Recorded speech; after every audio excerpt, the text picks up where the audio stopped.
Hey guys, good morning to all of you. Welcome back to our channel, The Study Tech. So in this video, we are going to discuss the complete Hindu newspaper analysis of 10th and 11th of April 2023.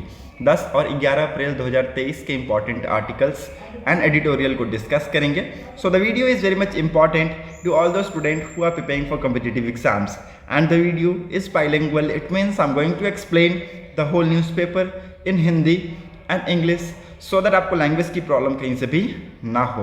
और हमेशा मैं आप सभी को बोलता हूँ कि अगर आपको वीडियो पसंद आता है देन वीडियो को लाइक, शेयर और चैनल को जरूर सब्सक्राइब कर लीजिएगा ताकि आपको हमारी इसी वीडियो की अपडेट्स मॉर्निंग में मिलती रहे. So let's move to the first page of the newspaper. यहाँ पर डिस्कस करेंगे इंपॉर्टेंट आर्टिकल्स को. पहले पेज पे दो इंपॉर्टेंट न्यूज़ है, that is Tamil Nadu house resolution ask centre to set limit for governor for clearing bill. और दूसरा इंपॉर्टेंट न्यूज़ है India's borders are safe can't be violated says Amit Shah. ठीक है, तो यहाँ पर अगेन दोनों इंपॉर्टेंट न्यूज़ को हम डिस्कस करेंगे. तमिलनाडु की हाउस ने एक रेजोल्यूशन को पास किया है और सेंटर को कहा है कि कुछ टाइम लिमिट्स को सेट करें फॉर द गवर्नर के लिए कुछ टाइम लिमिट्स को सेट करें ताकि उस टाइम लिमिट में गवर्नर सारे बिल्स को क्लियर कर दे. ओके, तो यहाँ पर आप देख सकते हैं न्यूज़ को. The Tamil Nadu legislative assembly on Monday adopted resolution moved by chief minister MK. Stalin. ठीक है, तो तमिलनाडु के चीफ मिनिस्टर कौन है?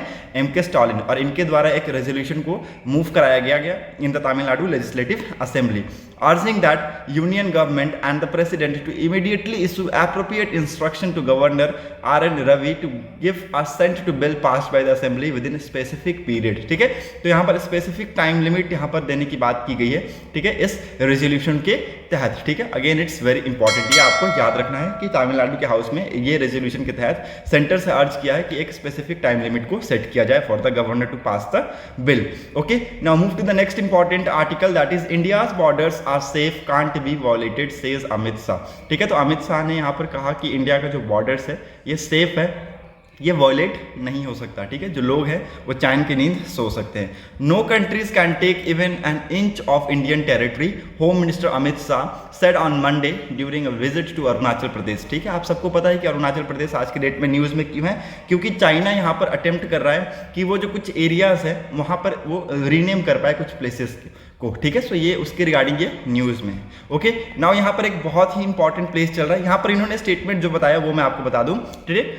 Today the entire country can sleep peacefully because of the bravery and sacrifices of ITBP. ठीक है, Indo Tibetan border police. ठीक है, इसका फॉर्मेशन कब हुआ था ये आपसे पूछा जा सकता है. ITBP का फॉर्मेशन कब हुआ था? तो इट वॉज फॉर्म्ड इन 1962. ठीक है, और सबसे पुरानी जो ऑर्गेनाइजेशन है वो कौन है ये मुझे आप कमेंट सेक्शन में बताइएगा. ठीक है, ये मुझे आप कमेंट सेक्शन में बताइएगा सबसे पुराना ऑर्गेनाइजेशन कौन है. लेकिन ITBP का फॉर्मेशन कब हुआ था? 1962 में. ओके, हमें उस टाइम 1962 में हम चाइना के साथ युद्ध लड़े थे.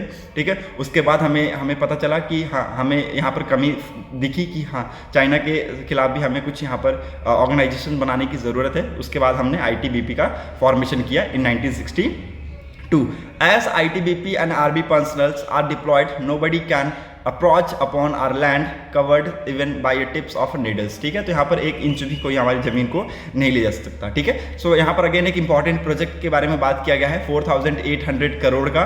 ठीक है, vibrant village programme to be executed in 2,967 villages across 19 districts of 4 border states including Arunachal Pradesh, Sikkim, Uttarakhand और हिमाचल प्रदेश. ठीक है, तो ये चारों यहाँ पर स्टेट्स में यहाँ पर ये जो प्रोग्राम है इसको यहाँ पर लॉन्च किया जाएगा इन द 19th डिस्ट्रिक्ट. ठीक है, 19 डिस्ट्रिक्ट्स में यहाँ पर ये प्रोग्राम को लाया जाएगा. ठीक है, the cost project include 2,500 crore for the road connectivity from 2022-23 to 25-26. ठीक है, तो यहाँ पर रोड कनेक्टिविटी के बारे में भी बात किया गया है. Okay, so again it's very important, hope you got clarity. Now move to the next important news. यहाँ पर और कुछ इंपॉर्टेंट है नहीं, so you can easily move ahead with me. Okay, so let's move to the editorial section. यहाँ पर सीधा move करते हैं हम किसको? एडिटोरियल सेक्शन को. एडिटोरियल में पहला एडिटोरियल में आप सभी को बताया था कि नरेंद्र मोदी जी के गवर्नमेंट के रिगार्डिंग यहाँ पर एक्चुअली कुछ रेजोल्यूशंस ऑपोजिशन के खिलाफ ऑपोजिशन ने पास किए हैं. ठीक है, और यहाँ पर उन्होंने ब्लेम ठहराया है नरेंद्र मोदी गवर्नमेंट को कि उन्होंने जो सेंट्रल ब्यूरो ऑफ इन्वेस्टिगेशन है उसका एक्चुअली यूज़ किया है, मिसयूज़ किया है, यूज़ नहीं किया, मिसयूज़ किया है उसका. ठीक है, सेंट्रल ब्यूरो ऑफ इन्वेस्टिगेशन का और इन्फोर्समेंट डायरेक्ट का अगेंस्ट अपोजिशन पार्टीज, ठीक है। तो अपोजिशन पार्टीज के खिलाफ आप देखेंगे कि 95% जितने भी केसेस हैं वो अपोजिशन पार्टीज के खिलाफ ही है, ठीक है। तो वो सारी चीज़ें इसमें डिस्कस की गई हैं जो कि आपके लिए इंपॉर्टेंट नहीं है। और इससे पहले भी ये एक न्यूज़ आया हुआ था इसी के रिगार्डिंग, तो वो मैंने आपको उस टाइम बताया था बहुत ही डिटेल में, ठीक है। Now move to the next important editorial. इसको हम डिस्कस करेंगे कहाँ, टेक्स्ट एंड कंटेक्स्ट पेज पे, यहाँ डिस्कस करेंगे on Finland journey to join NATO, ठीक है। यहाँ पर आपके 3-4 क्वेश्चंस क्लियर हो जाएंगे कि why has Finland join the NATO, ठीक है, क्यों नाटो इन्होंने ज्वाइन किया। What led to Finland decisions for staying neutral during the since the Cold War, ठीक है। एक्चुअली देखिए बहुत सारी लड़ाइयाँ हुई हैं रशिया और फिनलैंड के बीच में, ठीक है। 1941 में, 44 में, जो कि फिनलैंड हार चुका था, ठीक है। 1917 और 1918 में भी लड़ाई हुई है, उसमें भी हार गया था, ठीक है।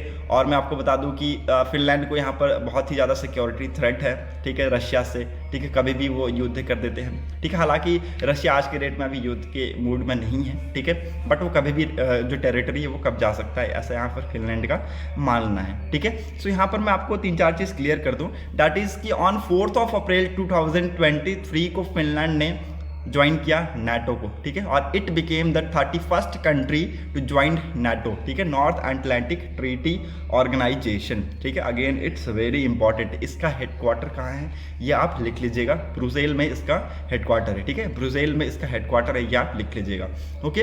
The finest president Sauli Niinisto mark the event by stating that the era of military non alignment in our history has come to an end, ठीक है। तो अब ये एंड की तरफ आ रहे हैं, ठीक है। अब जैसे कि मैंने आपको बताया था कि एक्चुअली इन्होंने बहुत सारी लड़ाइयाँ लड़ी हैं, ठीक है। आप देख सकते हैं before the first Soviet Finnish war, ये यहाँ पर एक्चुअली मैं आपको बताऊंगा, लेकिन उससे पहले मैं रशिया का क्या रिस्पांस रहा है वो मैं आपको बता दूं कि रशिया ने यहाँ पर रिस्पांस किया है। रशिया ने कहा है कि फिनलैंड नाटो को ज्वाइन किया, इसकी वजह से हमें थोड़ा सा सिक्योरिटी थ्रेट है, ठीक है। क्योंकि अगर देखिए नाटो का यही मानना है कि अगर नाटो में किसी कंट्री पे, नाटो में अगर किसी कंट्री पे अटैक होता है तो पूरी नाटो पे अटैक होता है, पूरी नाटो जो कम्युनिटी है, पूरी नाटो कंट्री है, जैसे 31 कंट्रीज एक साथ मिलकर उस कंट्री पे अटैक करेंगे, ठीक है। तो ये यहाँ पर एक्चुअली ये नाटो का मानना है। तो इसी के रिगार्डिंग रशिया ने कहा कि ये रशिया के ऊपर बहुत बड़ा थ्रेट है और इसके रिगार्डिंग हम यहाँ पर कुछ ना कुछ मेजर्स, कुछ ना कुछ स्टेप्स हम लेंगे, ओके। सो यहाँ पर ये रशिया का रिस्पांस रहा है, ठीक है। नाउ यहाँ पर मैं आपको बता दूं कि पहले भी यहाँ पर इतिहास रहा है, इतिहास गवाह है कि 1970 और 1940s के टाइम पे यहाँ पर हमने देखा है कि फिनलैंड और रशिया में वॉर हुए हैं, ठीक है। फर्स्ट सोवियत फिनिश वॉर था ये, ओके, जो 1917-80s के टाइम पे आपने देखा होगा और जिसमें यहाँ पर ये जो फिनलैंड था वो हार गया था, okay. Now second Soviet Finnish war जो हुआ था actually take place between 1941 to 1944, ठीक है, जिसमें फिनलैंड फिर से हार गया था, okay. Finland lost the territories of Soviet Union and had to pay war reparation, ठीक है। तो यहाँ पर फिनलैंड जो सोवियत यूनियन की टेरिटरीज है वो यहाँ पर खो दिया और वॉर रिपेरेशन यहाँ पर देना पड़ा उनको, ठीक है। So this coupled with the independence process in 1917 and the civil war between 1918-19 and the rapid war in 1944 impact the collective psyche of Finns, ठीक है। यहाँ पर आप देख सकते हैं कपल्स ऑफ वॉर हुए, ऐसा नहीं है कि यहाँ पर 1-2 वॉर हुई, बहुत सारी लड़ाइयाँ हुई हैं फिनलैंड और नाटो के रशिया के बीच में, ठीक है। तो इसी के रिगार्डिंग यहाँ पर फिनलैंड सिक्योरिटी चाहते थे, ठीक है, और सिक्योरिटी के पर्पज से ही नाटो को इन्होंने ज्वाइन किया। नाउ यहाँ पर एक इंपॉर्टेंट ट्रीटी के बारे में बातचीत किया गया है, फिनोट ऑफ सोवियत ट्रीटी ऑफ 1948। जब इतनी सारी लड़ाइयाँ हो गई, 1944 तक लड़ाइयाँ बहुत सारी लड़ी है फिनलैंड और रशिया ने, ओके। तो फाइनली एक यहाँ पर एक ट्रीटी साइन किया गया, that is Fino Soviet treaty of 1948, ठीक है। इस ट्रीटी के तहत एक्चुअली फिनलैंड क्या करने वाला था, फिनलैंड रिमेन न्यूट्रल, ठीक है। किसी भी फॉरेन ट्रूप्स को ज्वाइन करने से पहले उसको मॉस्को की परमिशन लेना पड़ेगा, ठीक है। Without his permission he can not join any of the organisation, any of the foreign troops, ठीक है। So again it's very important. इसी ट्रीटी के तहत यहाँ पर देखिए आप लिखा हुआ क्लियर कट, यहाँ पर मीनिंग लिखा हुआ है कि this treaty ensure that Finland would remain neutral and would not allow any foreign troops on its soil without permission from Moscow, ठीक है। तो अपनी मिट्टी पे, अपनी ज़मीन पर वो किसी भी ट्रूप्स को, फॉरेन ट्रूप्स को अलाउ नहीं करेगा without the permission of Moscow, ठीक है। And with this help Finland boost trade with Soviet union, ठीक है। तो सोवियत यूनियन के साथ उसके बाद हम देखेंगे 1948 के बाद रिलेशंस काफ़ी अच्छे होने लगे, ठीक है, ट्रेड रिलेशंस बढ़ने लगे, ठीक है। तो ये सारी चीज़ें आप देखेंगे, कुछ यहाँ पर इंप्रूवमेंट दिखी थी, उसके बावजूद आप देखेंगे कि फिनलैंड को फिर भी टेंशन था, उसके बाद इन्होंने नाटो को ज्वाइन किया on 4 April 2023 and it's become the 31st country to join the NATO. इससे पहले 30 कंट्री था, ठीक है। Again it's important. Now move to the next important article, Nirmala Sitharaman in Washington to attend IMF and World Bank meeting, ठीक है। सो ये भी important है, इसको भी लिख लीजिएगा। यहाँ भी इंपॉर्टेंट दो हेडक्वार्टर्स मैं आपको बता दूँ।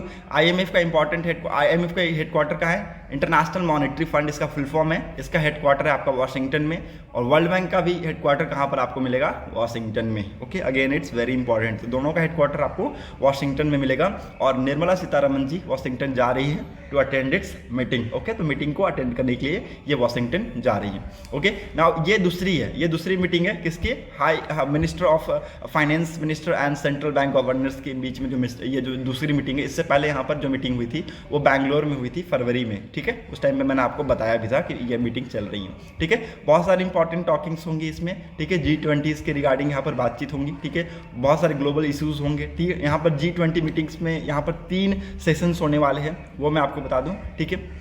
ये यहाँ पर आप लोग इसको लिख लीजिएगा। 3 इंपॉर्टेंट सेशंस होंगे, that is global economy and international financial architecture, ये पहला सेशन होगा। दूसरा सस्टेनेबल फाइनेंस, तीसरा financial sector and financial inclusion, ठीक है, ये दूसरा होगा। और तीसरा इंटरनेशनल टैक्सेशन, ठीक है। यहाँ से यहाँ तक ये पहला, देखिए global economy and international financial architecture ये पहला है। Sustainable finance sector and financial inclusion ये दूसरा है, ओके। और तीसरा क्या है, इंटरनेशनल टैक्सेशन, ठीक है। तो ये 3 इंपॉर्टेंट सेशंस रहेंगे जो कि आपको याद रखना है, okay. Hope you got clarity. Now move to the next important articles. यहाँ पर और कुछ इंपॉर्टेंट आपको नहीं मिलेगा, so let's move to the next important one. India to get below normal monsoon rainfall this year, ठीक है। तो यहाँ पर एक स्काईमेट ने, जो कि वेदर फॉरकास्टिंग एजेंसी है, स्काईमेट जो कि वेदर फॉरकास्टिंग एजेंसी है, उन्होंने प्रिडिक्ट किया है कि 94% ऑफ लॉन्ग टर्म एवरेज, आप यहाँ पर देखेंगे कि यहाँ पर 94% ही रेन इस बार एक्सपेक्ट किया जा रहा है, ठीक है, जो कि बिलो नॉर्मल है, ओके। ये आपको याद रखना है, okay. So again it's very important, ये आपको याद रखना है कि स्काईमेट क्या है, एक आपका वेदर फॉरकास्टिंग एजेंसी है, जो कि इन्होंने यहाँ पर एक्चुअली वेदर की फॉरकास्टिंग की है। और इस साल आपको इस साल क्या, इसी महीने में आपको यहाँ पर दिख जाएगा कि जो आपका state run India meteorological department है, वो भी अपना जल्द से अनाउंस करेंगे एनुअल मानसून फॉरकास्ट सून, ठीक है। तो बहुत जल्दी वो भी अनाउंस करने वाले हैं, ठीक है। कुछ रीजन्स यहाँ पर बताए हैं, जैसे कि कुछ स्टेट्स के बारे में इन्होंने बताया है कि पंजाब, हरियाणा, राजस्थान, उत्तर प्रदेश जैसे कुछ स्टेट्स हैं जो यहाँ पर एक्चुअली उनको नॉर्मल रेनफॉल से कम मिलेगा रेनफॉल, ठीक है। जो नॉर्मल रेनफॉल रहता था ना हर साल, उससे कम मिलेगा, ठीक है। तो यहाँ पर इन्होंने कुछ स्टेट्स का फॉरकास्टिंग भी किया है, okay. So hope you got clarity. Now move to the next important article. Indian History Congress denounce recent changes made in NCERT text book, ठीक है। तो कांग्रेस ने यहाँ पर इस चीज़ को रिजेक्ट किया है। इवन कुछ स्टेट्स ने भी यहाँ पर कुछ ये सारी चीज़ों जो चेंजेस हो रही हैं उनको यहाँ पर रिजेक्ट किया है। जैसे कि आई थिंक केरला के, तमिलनाडु के जो हो गए चीफ मिनिस्टर, उन्होंने शायद ये जो चेंजेस है उसको यहाँ पर रिजेक्ट किया है, ठीक है। और भी कुछ स्टेट्स हैं, ओके। अभी यहाँ पर चेंजेस क्या हुआ ये मैं आपको बता दूं कि एक्चुअली अगर आप देखें तो बुक्स में, एनसीईआरटीज़ में आप देखें तो मुगल एम्पायर के बारे में बहुत ही वास्ट डिटेल में दिया है, ठीक है। 7th की है, अगर मैं आपको 7th 8th की अगर बुक बताऊँ आपको, तो उसमें भी एक कंप्लीट चैप्टर है मुगल एम्पायर का, ठीक है। 16th to 17th सेंचुरी आप देखेंगे कि मुगल एम्पायर का ये टाइम था, मुगल एरा का ये टाइम था, एक कंप्लीट चैप्टर है, ठीक है। और उसके बावजूद भी अगर आप देखें तो 8th में, 9th में, 10th में, 11th इवन 12th में भी आपको देखने को मिलेगा मुगल एरा के बारे में, ठीक है। सो वहाँ पर एक्चुअली बताया गया कि जो मुगल एरा है वो यहाँ पर एक्चुअली डोमिनेट किया है इन सारी बुक्स में, ओके। और हम देखेंगे कि कुछ जो मराठास वॉर है, सो ये सारी चीज़ें यहाँ पर एक्चुअली इतनी वैल्यूज़ नहीं दी गई जितना मुगल एम्पायर को वैल्यूज़ दिया गया। तो यहाँ पर हिस्टोरिकली चेंज किया गया, ठीक है। मुगल एम्पायर्स को यहाँ पर कम करने की, जो मुगल एम्पायर का जो कॉन्टेक्स्ट है उसको कम करने की बात की गई है एनसीईआरटी टेक्स्ट बुक से, ओके। तो ये यहाँ पर ये न्यूज़ था, okay. Now move to the next important article. China military ready to fight after exercise near Taiwan, ठीक है। तो यहाँ पर अभी ताइवान से एक्सरसाइज करने के बाद, सॉरी ताइवान से मैं बोल रहा हूँ, ताइवान से फाइट करने के लिए यहाँ पर चाइना की जो मिलिट्री है वो रेडी है, ये यहाँ पर एक्चुअली इन्होंने कहा है चाइनीज मीडिया ने, okay. Chinese military declared on Monday that it is ready to fight after completing 3 days a large-scale combat exercise around Taiwan that stimulated sealing of the island in response to the Taiwanese president trips to the US last week, ठीक है। तो यहाँ पर Taiwan के जो president थे वो US को विजिट किए लास्ट वीक में, और इसी के रिगार्डिंग यहाँ पर इन्होंने धमकी दी है कि जो चाइना के जो मिलिट्री है ये रेडी है टू फाइट, ठीक है। 3 दिन का यहाँ पर इन्होंने एक्सरसाइज कंप्लीट किया है, ठीक है, कॉम्बैट एक्सरसाइज इन्होंने कंप्लीट किया है। ओके, नाउ यहाँ पर एक्चुअली मेन फोकस है वो किसके ऊपर है? मेन फोकस यहाँ पर आपका एयर का जो रास्ता है उसके ऊपर है। This exercise this time have focused more on air strength with Taiwan reporting 200 flights by Chinese war planes in the past 3 days, ठीक है। तो लगभग 3 दिन में आप 200 से ज़्यादा वॉर प्लेन्स को आप देखने को मिलेंगे in the air defence zone. Okay, now move to the next important article. यहाँ पर और कुछ इंपॉर्टेंट है, so you can easily move ahead with me. यहाँ पर भी कुछ इंपॉर्टेंट आपको नहीं मिलेगा। आईपीएल में आप सबको पता है कि न्यूज़ आईपीएल की कैसी रही, ठीक है। रिंकू तो भाई छा गए, उन्होंने 5 सिक्सेस तो जड़ दिए हैं, ठीक है। तो ये मैं आपको अब यहाँ पर बताऊँगा 10 तारीख के न्यूज़पेपर में, ठीक है। सो यहाँ पर हम 10 तारीख का न्यूज़पेपर अब डिस्कस करते हैं। सो एज ऑफ नाउ हमने आज के इंपॉर्टेंट आर्टिकल्स और एडिटोरियल को डिस्कस किया है, और कल के इंपॉर्टेंट आर्टिकल्स और एडिटोरियल को अब हम डिस्कस करने वाले हैं। ओके, सो वीडियो में बने रहिएगा लास्ट तक। अगर आपको वीडियो पसंद आता है देन वीडियो को लाइक, शेयर और चैनल को जरूर सब्सक्राइब कर लीजिएगा, ताकि आपको हमारी ऐसी वीडियो की अपडेट्स मॉर्निंग में मिलती रहे। So let's move to the first page of the newspaper. यहाँ पर डिस्कस करेंगे इंपॉर्टेंट आर्टिकल्स को। India's tiger population tops 3000 source census, ठीक है। तो अभी रिसेंटली टाइगर पॉपुलेशन के रिगार्डिंग इंडिया में यहाँ पर सेंसस को कंडक्ट कराया गया, और यह पता लगाया गया कि जो टाइगर की पॉपुलेशन है वो 3000 के आंकड़े को क्रॉस कर चुका है। ओके, ये जो ग्राफ है इसके थ्रू आपको ये पता चलेगा कि ये जो ईयर्स है इनमें टाइगर की पॉपुलेशन कितने थे, ठीक है। आप यहाँ पर देख सकते हैं 2006 में 1411 की टाइगर की पॉपुलेशन थी। 2010 में ये इंक्रीज होकर 1706 के आसपास हुआ।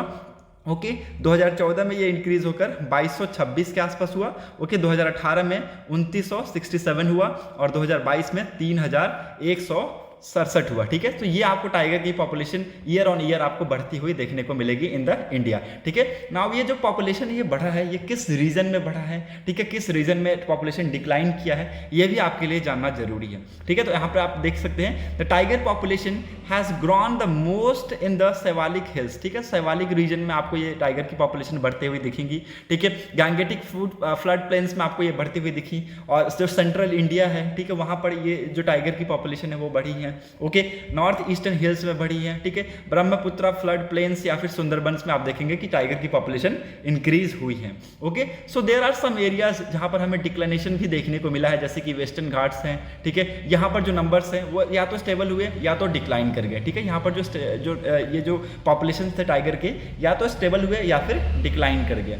ओके, नाउ ये जो एक्चुअली टोटल जो सेंसस निकाला गया ये एक्चुअली किसके थ्रू निकाला गया? तो ये कैमरा ट्रैप के थ्रू निकाला गया, ठीक है। ये एक्चुअली जो टाइगर्स यहाँ पर जो काउंट हुए वो कैमराज में काउंट हुए, और बहुत सारे अदर वेरियस तरीके से निकाला गया इस सेंसस को। ओके, सो अगेन ये भी आपको याद रखना है। Okay, now move to the next important news. Telecom authorities block 120 sender IDs for bulk messaging over China link, ठीक है। तो चाइना लिंक को यहाँ पर देखा गया है, और इसी के थ्रू सिक्योरिटी पर्पज से टेलीकॉम अथॉरिटीज ने 120 सेंडर आईडीज को यहाँ पर ब्लॉक कर दिया है, ठीक है। आप देख सकते हैं यहाँ पर एक्चुअली पाया गया है एक इन्वेस्टिगेशन में ये पाया गया कि एक्चुअली जो इन्वेस्टिगेशन था वो किसके द्वारा कंडक्ट किया गया? Indian cyber crime coordination centre के द्वारा कंडक्ट कराया गया, ठीक है। इसको एक्चुअली लिख लीजिएगा। और उसमें यह पता लगाया गया कि जो हेडर्स थे it were hosted from China, ठीक है। ये चाइना से हॉस्ट थे, ठीक है। चाइना से ये लिंक टोटली कनेक्टेड थे, तो इसलिए इनको ब्लॉक करना जरूरी था, क्योंकि ऑफ कोर्स सिक्योरिटी पर्पस यहाँ बहुत ही ज़्यादा important matter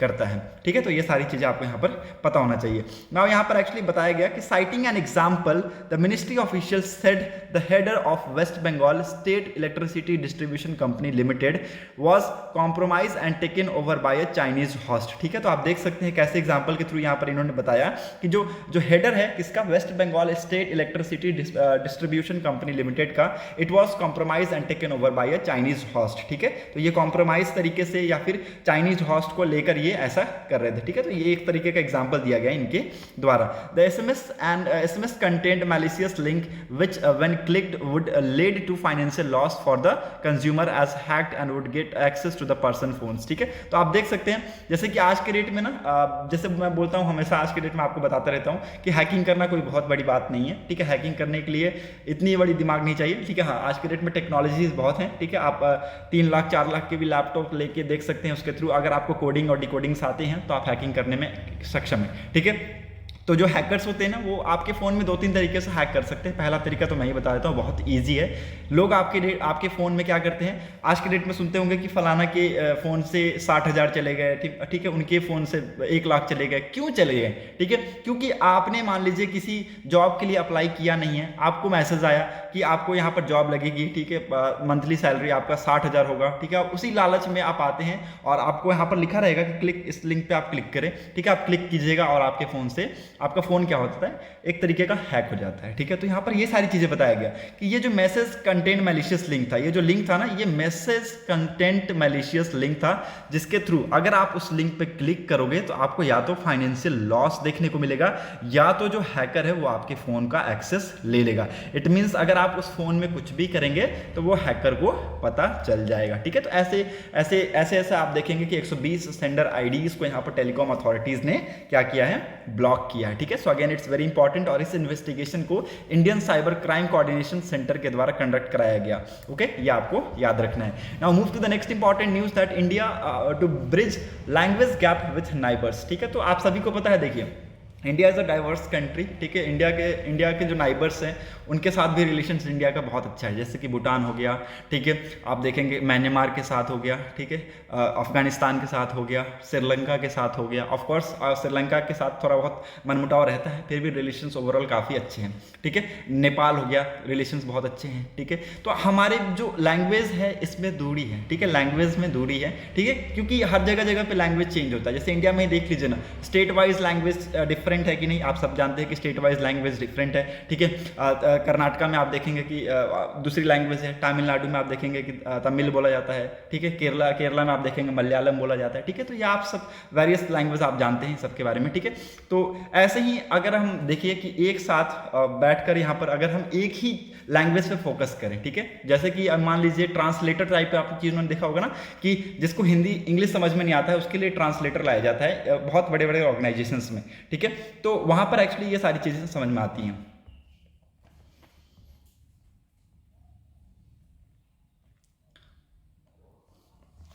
India to bridge language gap with neighbours. ठीक है, तो नाइबर्स के साथ अब हम लैंग्वेज गैप को रिड्यूस करने की कोशिश करेंगे। ठीक है, क्यों? क्योंकि आप सबको पता है India is a diverse country where population lies, and यहाँ पर डिफरेंट कल्चर, डिफरेंट रिलीजन्स के लोग आपको मिलेंगे। ठीक है, आप इंडिया में ही अगर बात करें तो जगह जगह पे आप देखेंगे कि लैंग्वेज अलग अलग है। ठीक है, साउथ की लैंग्वेज अलग है, नॉर्थ के लैंग्वेज अलग है, थोड़ा बहुत लिटिल बिट जो वेरिएशंस है वो आपको मिलेंगे ही मिलेंगे। ठीक है, पंजाब में पंजाबी बोलते हैं।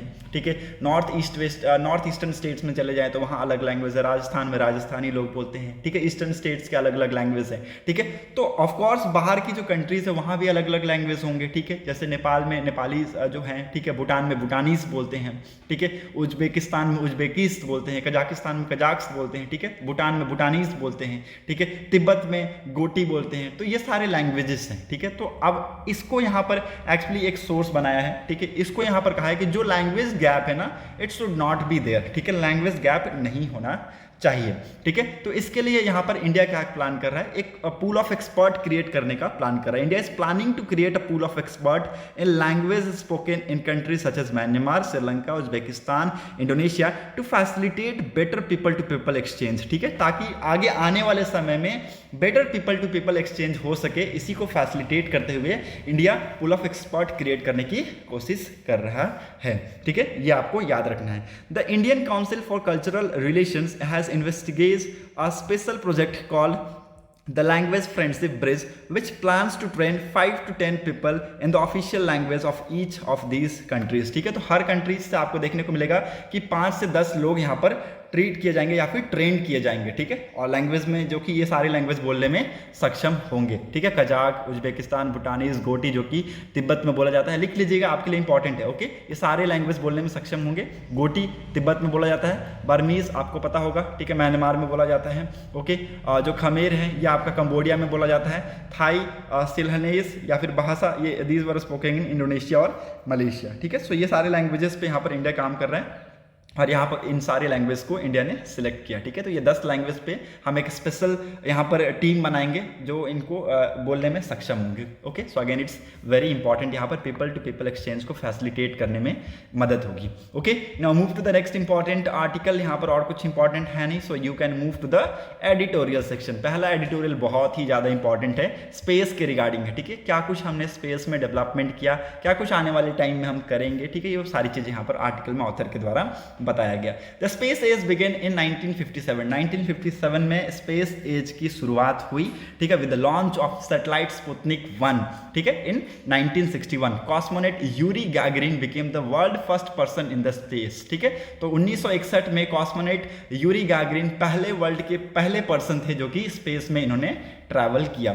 और नील आर्मस्ट्रॉन्ग को कौन नहीं जानता है, इन्होंने इतिहास रच दिया मून पर चलकर, ठीक है, इन 1969, ठीक है। तो पहला जो स्पेस एज था इट बिकम रियलिटी। नाउ यहाँ पर हमारे पास क्या है, सेकेंड स्पेस एज है, ठीक है। जहाँ पर मैं आपको बता दूं कि 1950 से लेकर 1991 तक आप देखें तो ये कोल्ड वॉर का एरा था, ठीक है। कोल्ड वॉर पीरियड में आप सभी को पता है कि यूएसएसआर, ठीक है, और यहाँ पर यूएसए बहुत ही ज़्यादा डोमिनेट की, ठीक है। 60 to 120 जो स्पेस लॉन्च हुए वो टोटली आप देखें लगभग देखिए 60 से लेके 120 स्पेस लॉन्च हुए एनुअली, ठीक है। उसमें से भी आप देखें तो 93% ये जो स्पेस लॉन्च थे 93% it were led by United state of America and union of Soviet socialist Republic governments, ठीक है। इन दोनों कंट्रीज के द्वारा लगभग 93% ऑफ द स्पेस लॉन्च इन्होंने टेक ऑफ किया, ठीक है।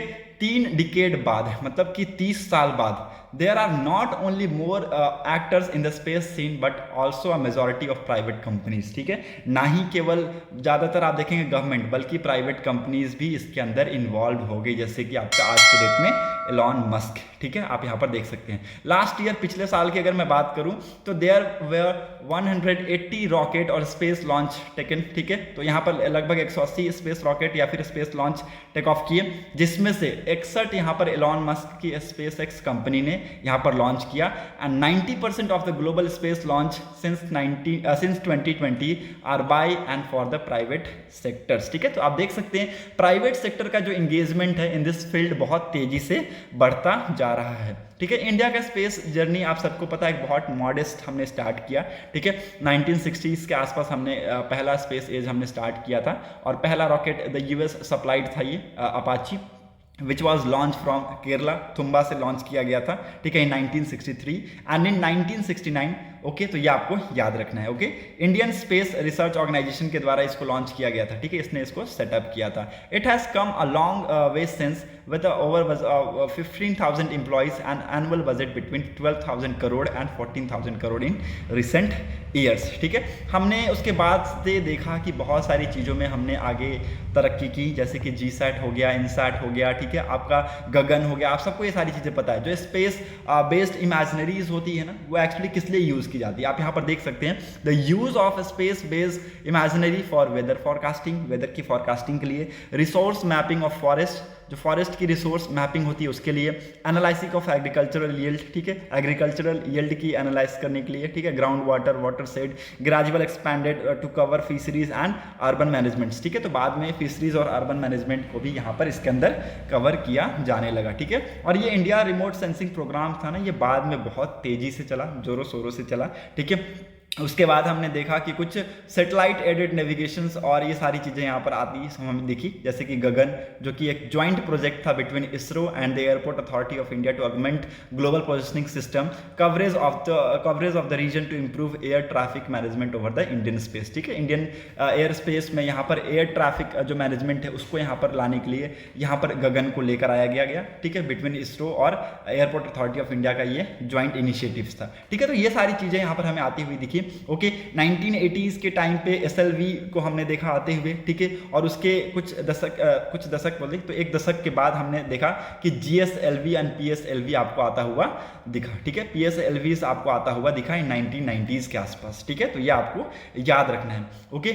नाउ हमें जो ऑरिजिन है सेकेंड स्पेस एज का, it can be traced to internet, ठीक है। इंटरनेट से हम ये ट्रेस्ट कर सकते हैं। इंडिया में हम देखें तो जो प्रोसेस था it begins accelerating as 1990s में हमने देखा कि प्राइवेट टीवी चैनल्स आ गए हैं, ठीक है, together with TV followed direct to home transmissions, ठीक है। तो ये सारी चीज़ें हमें दिखाती है कि सेकेंड स्पेस एज अब आ चुका है, ठीक है। इंटरनेट से हमें ज़्यादातर ये पता चलता है, ठीक है। In 2020 global space economy was estimated at 450 billion growing to 600 million by 2025, ठीक है। तो 2025 तक आप देखेंगे ग्लोबल स्पेस इकोनॉमी कितना हो जाएगा, $600 बिलियन, ठीक है। इंडिया का स्पेस इकोनॉमी जो एस्टिमेट किया गया था 2020 में $9.6 बिलियन था, और it is expected to be $13 billion by 2025 तक। ये ऑफकोर्स 13 बिलियन तक ये एक्सपेक्ट किया गया है, ठीक है। पोटेंशियलिटी बहुत ज़्यादा था, ठीक है। हाउएवर आप देखेंगे कि हम ये $60 बिलियन तक भी हम कर सकते थे, लेकिन अभी हम नहीं कर पाएंगे क्योंकि हमारे पास अभी आप देखेंगे कि उतने रिसोर्सेस हैं नहीं, ठीक है, उतने रिसोर्सेस हैं नहीं, ठीक है। The Indian space industries could easily exceed $60 billion by 2030, ठीक है। तो 2030 तक आप देखेंगे कि $60 बिलियन तक हम इस आंकड़े को हम टच कर जाएंगे by creating more than 2 lakh jobs, ठीक है। तो लगभग 2 लाख जॉब्स हमें क्रिएट करने की जरूरत पड़ेंगे, तभी हम जाकर ये आंकड़े को अचीव कर पाएंगे, ठीक है। नाउ यहाँ पर एक्चुअली बताया गया है कि प्राइवेट सेक्टर की इंगेजमेंट बहुत ही ज़्यादा जरूरी थी, ठीक है। आप देखेंगे कि पहले टिल 2010 तक आप देखें तो लगभग 60 से 100 सैटेलाइट्स को लॉन्च किया गया एनुअली, ठीक है। और अगर आप अब के डेट में आप देखें तो इन 2020 का ये आंकड़े आप देखें तो लगभग 1283 सैटेलाइट्स को लॉन्च किया है, ठीक है। स्टारलिंक्स और यहाँ पर इसके यहाँ पर OneWeb's का यहाँ पर ये सारी चीज़ों को यहाँ पर बताया गया, ठीक है। तो प्राइवेट सेक्टर की इंगेजमेंट यहाँ पर बताई गई है। आज के डेट में अगर आप देखें तो जो इसरो है ये लगभग 4 से 5 एनुअली लॉन्च करता ही करता है, ठीक है। 4 से 5 सैटेलाइट्स को एनुअली लॉन्च करता ही करता है, ठीक है। और यहाँ पर आप देखेंगे कि लगभग 53 ऑपरेशनल सैटेलाइट्स को ये मैनेज करता है, ठीक है। 21 for communication, 21 for earth observation, 8 for navigation and the remaining are for the scientific experimental satellites, ठीक है। चाइना लगभग 541 सैटेलाइट्स को मैनेज करता है, ऑपरेट करता है, ये आपको यहाँ पर बताया गया ऑथर के द्वारा, ठीक है। इसके साथ साथ अगर आप देखें तो इसरो बहुत सारे इंपॉर्टेंट मिशंस हैं, जैसे कि चंद्रयान आप सबने सुना होगा, ठीक है। चंद्रयान 1 हुआ, चंद्रयान 2 हुआ, चंद्रयान 3 होने की बातचीत हो रही है, ठीक है। अगस्त में इसको लॉन्च किया जाएगा, जुलाई अगस्त में, ओके। मंगलयान हो गया, ठीक है। गगनयान हो गया, गगनयान जो मैंने आपको पहले बताया, ठीक है, ओके। ये सारे मैन्ड स्पेस मिशन हैं, ओके। नाउ हम भी इंडियन प्राइवेट सेक्टर्स के साथ क्लोजली तरीके से काम कर रहे हैं, ठीक है। और इस फील्ड में अगर हम आगे ऐसे करते रहें तो हमें आगे आने वाले टाइम में बहुत तरक्की मिलेंगी, ठीक है। तो ये सारी चीज़ें थी स्पेस के regarding. Second editorial is not important, so you can easily skip. Now move to the next important article. Text and context में कुछ important नहीं है, so you can easily move to the next important one. Okay, यहाँ पर भी कुछ आपको important नहीं मिलेगा, यहाँ भी कुछ नहीं मिलेगा। No scientific data to oppose same sex marriage से साइकेट्रिक्स बॉडी, ठीक है। तो साइकेट्रिक्स बॉडी ने यहाँ पर कहा कि कोई भी साइंटिफिक डाटा नहीं है जिसको अपोज किया जा सके सेम सेक्स मैरिज को, ठीक है। The Indian psychiatric society, the professional organisation of psychiatric in India, marshalled scientific data from countries where same sex marriage and adoption have been legalised to be proved that there is no scientific basis in believe that same sex couples could are not fit to be a parents, ठीक है। तो ये ऐसा है नहीं कि या हमें इसके प्रति कोई भी हमें वो नहीं मिला, कोई भी साइंटिफिकली हमें प्रूव नहीं मिला कि जो सेम सेक्स जो कपल्स हैं वो पेरेंट्स बनने के लिए फिट नहीं है, ठीक है। और ये जो सेंटेंस है ना, ये लीगलाइजेशन की तरफ बहुत तेजी से बढ़ता है, ठीक है। अब इसका सेंटेंस लीगलाइजेशन के ऊपर बहुत ज़्यादा इंपैक्ट करेगा, आपको पता है, ठीक है। The body issued the statement on Sunday mention the positive impact of legalisation of same sex marriage on the mental health of individuals on eligibility spectrum, ठीक है। तो आप देखेंगे कि ये सारी चीज़ें आपको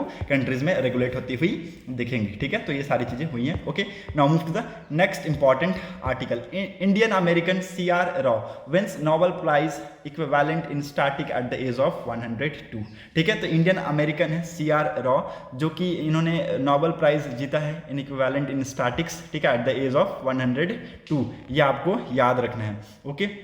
इंटरनेशनल प्राइज इन स्टैटिक, जो कि नोबेल प्राइज फॉर स्टैटिक्स का इक्विवेलेंट है, ये आपको याद रखना है। और it is awarded once in every 2 year, ठीक है। हर 2 साल में एक बार इसको ये अवार्ड किया जाता है, ठीक है। किसी भी इंडिविजुअल को या फिर किसी भी टीम को ये अवार्ड दिया जा सकता है for the major achievements using statistics to advance science, technology and human welfare, ठीक है। तो यहाँ पर ये सारी चीज़ें यहाँ पर अचीवमेंट्स होनी चाहिए, okay. The work of professor Rao 102 has influenced in the word of American statistical associations, not just statistics but also in economic, genetics, okay, आपका geology, anthropology, national planning, demography, biometric and medicine, ठीक है। तो ये सारे field में भी इन्होंने बहुत अच्छा काम किया है, ये यहाँ पर आर्टिकल में बताया गया। Now move to the next section. यहाँ पर और कुछ इंपॉर्टेंट है नहीं। वर्ल्ड सेक्शन में इसराइल सीरियास में अगेन वापस से यहाँ पर लड़ाई, युद्ध का माहौल दिखता हुआ आपको दिखेगा। Europe must not be a follower of US, China on Taiwan, Macron, ठीक है। Again it's very important. यहाँ पर जो इमैनुअल मैक्रोन है आज के डेट में बहुत ही इंपॉर्टेंट ये स्टेटमेंट ये देते हुए दिख रहे हैं, ठीक है, कि यूरोप को यूएस को फॉलो नहीं करना चाहिए। आप सबने ये न्यूज़ सुना होगा कि मैक्रोन यहाँ पर कहा है उन्होंने कि हम चाइना के खिलाफ है, ठीक है, हम चाइना के खिलाफ है, सॉरी हम यूएस को फॉलो नहीं करेंगे, सॉरी हम यूएस को फॉलो नहीं करेंगे। तो यहाँ पर उन्होंने भी ये कहा है कि यूरोप को भी यूएस को फॉलो नहीं करना चाहिए। इससे हालांकि मैं आपको बता दूं कि चाइना को कोई खासा फर्क पड़ेगा नहीं, ठीक है। और अगर ये यूरोप को फॉलो करते ना, ये यूएसए को अगर फॉलो करते, मैक्रोन अगर यूएसए को फॉलो करते, तब जाकर चाइना को जरूर यहाँ पर इम्पैक्ट पड़ता, ठीक है। बट हालांकि इससे कुछ इम्पैक्ट आपको दिखेगा नहीं, ठीक है। सो स्पोर्ट्स सेक्शन में और कुछ इंपॉर्टेंट है नहीं।